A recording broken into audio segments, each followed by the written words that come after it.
Every morning, the moment he opened his door, he'd find a basket of fresh eggs from the girl next door. But as soon as she walked away, he tossed them all straight into the trash. One day, she happened to catch him in the act. Julie?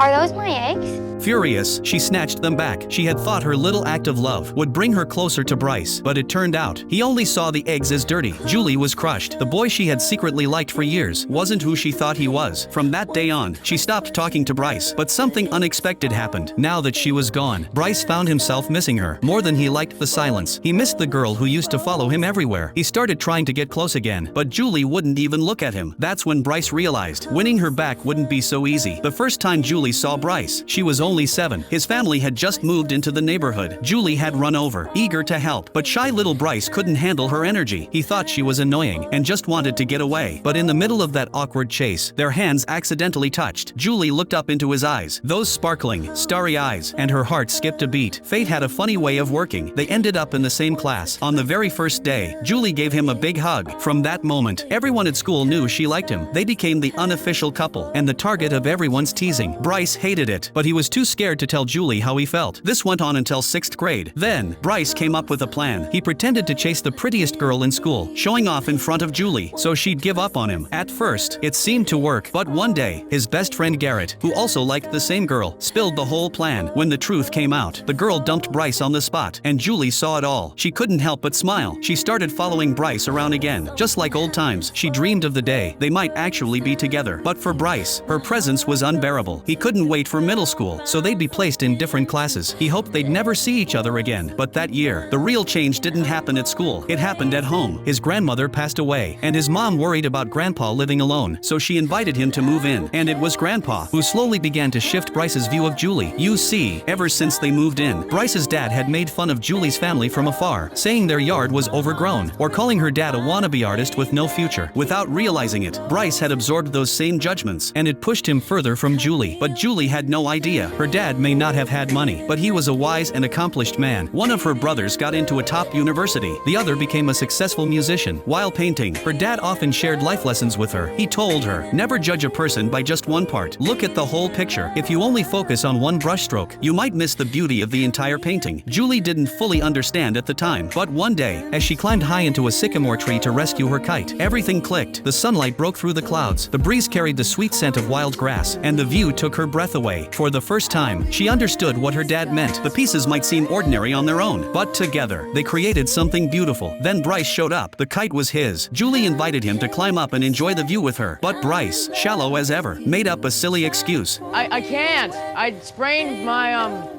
Julie didn't call him out, but in that moment, she finally saw it clearly. Bryce didn't like her. From then on, Julie fell in love with that tree. She would sit up there for hours, watching the sky turn soft shades of orange and purple. It became her private world. But one day, a crew of workers showed up, planning to cut the tree down to build houses. Julie begged Bryce to climb up with her, hoping that if more people were in the tree, they might spare it. Bryce hesitated, then turned and walked away, boarding the school bus with the others. Julie waited in that tree for hours, until her dad finally convinced her to come down. But it was too late. The tree was gone, and her heart was broken. She started biking to school, just to avoid seeing that empty lot. She stopped bothering Bryce, and though he should have been relieved, he felt sad, seeing how down she was. Bryce wanted to say he was sorry, but pride held him back. Julie's dad, trying to cheer her up, painted the sycamore for her. The moment she saw it, she burst into tears. That eternal tree, now in her room, taught her something deeper. The whole really is greater than the sum of its parts. Lying in bed, she found herself wondering, aside from those beautiful eyes, what did Bryce really have? She let go of her obsession with him. At the school science fair, Julie presented her egg hatching project. 6 little chicks broke out of their shells, and the crowd loved it. Bryce's project? Barely noticed. Julie didn't care about winning, but she did worry about what to do with the growing chicks. 6 months later, the hens started laying eggs like crazy. They cooked them every way imaginable. Even after neighbors bought some, there were still too many, and the first person she thought of sharing them with was still Bryce. She brought him dozens of eggs, but Bryce's dad wasn't impressed. He didn't trust them to be clean, and ordered Bryce to give them back. Wanting to avoid any contact with Julie, Bryce agreed on the surface, but behind the scenes, he dumped them in the trash. What he didn't realize was that a lie hurts more than the truth. Julie thought the whole family loved her eggs, but one day, she lingered by the door, just long enough to see the truth. And that brought us to the beginning of the story. Julie couldn't forgive him. She cut him off completely. But now, Bryce couldn't stop thinking about her. All those times he wished she'd go away. Now he couldn't stand her absence. Days passed in silence, until one day, his grandpa sat him down. Your character, he said, is shaped when you're young. Be honest. honest, always. Bryce felt a wave of guilt. That Saturday, he found the courage to walk up to Julie and say he was sorry. But what Julie said next was something he never expected, a secret, one that could change both of their lives forever. Want to know what happens next? Follow me. The rest of the story is coming soon.